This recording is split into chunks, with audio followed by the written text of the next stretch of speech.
Сайн байцгаана уу? Энэ өдрийн мэндийг хүргэе. Намайг Эрдэнэ Очрын гиснаа гэдэг Америк нэгдсэн улсын зүүн Луизиана мужийн сургууль бизнесийн удирдлагын эдийн засгаас суралцаад одоогоор бизнесийн удирдлагаар мастер хамгаалж байна. Энэхүү видеог үзэж байгаа танд баярлалаа. Та бүхэнд өнөөдөр юу ярилцах гэсэн бэ гэвэл Монголд байгаа татврын бодлогын талаар ярилцах юм аа. Ерөнхийдөө татврын бодлого хоёрхан төрөл дээрээс тогтож байгаа юм л да. Нэг нь машины татврыг өндөр байлгах, нөгөө нь машины татврыг бага байлгах гэсэн төрөл дээрээс тогтож байгаа.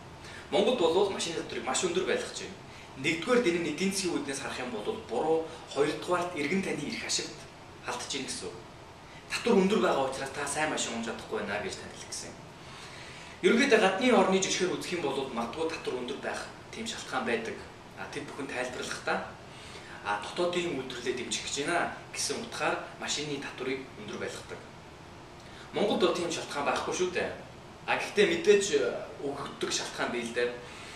Улаанбаатар машинаар дүүрсэн байна, тийм ээ. Утаа дутагтай машин их байна, замын бөглөрөө их байна. Ийм шалтгаанууд өгөгддөг. Магадгүй энэ шалтгаанууд зөв шалтгаан байх л да. Гэхдээ энэхүү шалтгаануудыг машин татвараас өөр аргаар шийдэж болно. Энийг дараагийн видеод ярилцъя. Энэ үед машин татврын талаар л зөвхөн ярилцъя. Тэр шалтгаанууд бол энд үйлчлэхгүй.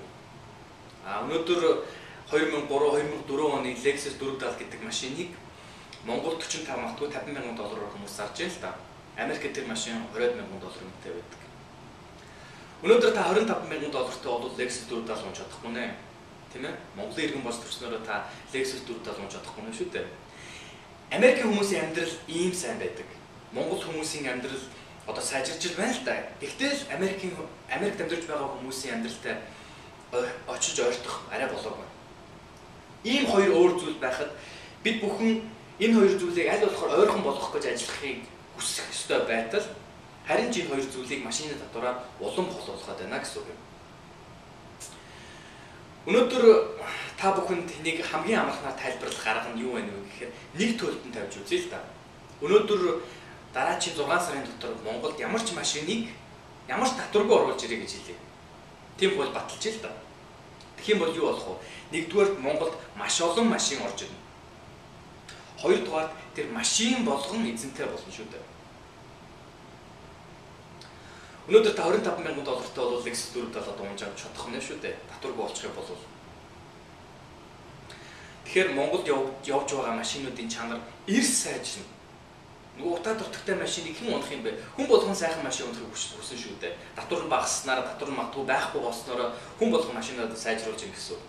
Энэ нь яг гинчиг доошоосоор байгаад өнөөдөр би машин авч чадахгүй дээ гэсэн бодолтой байсан хүн машинтай болоод тэр машинаараа таксинд явдаг ч юм уу, өдөө турист аваад явдаг ч юм уу, өөрийнхөө амьдралыг сайжруулах аргатай болж ийн гэсэн үг шүү дээ.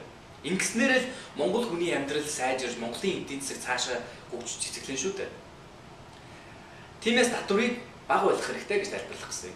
Мэдээж энэ нь бол миний үднээс харах юм бол зөв, магадгүй бусад хүмүүсийн хувьд ч юм уу зарим нэгэн улс төрчид, бизнесмэнүүдийн хувьд буруу.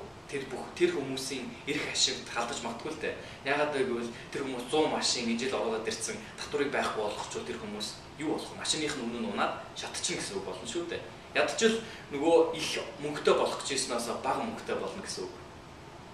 Мэдээж бас өнөөдөр нэг хүн Lexus 470 аваад унтсан 6 сарын дараа машин хямдхан орж ирэх юм бол тэр хүн шатчихна л та.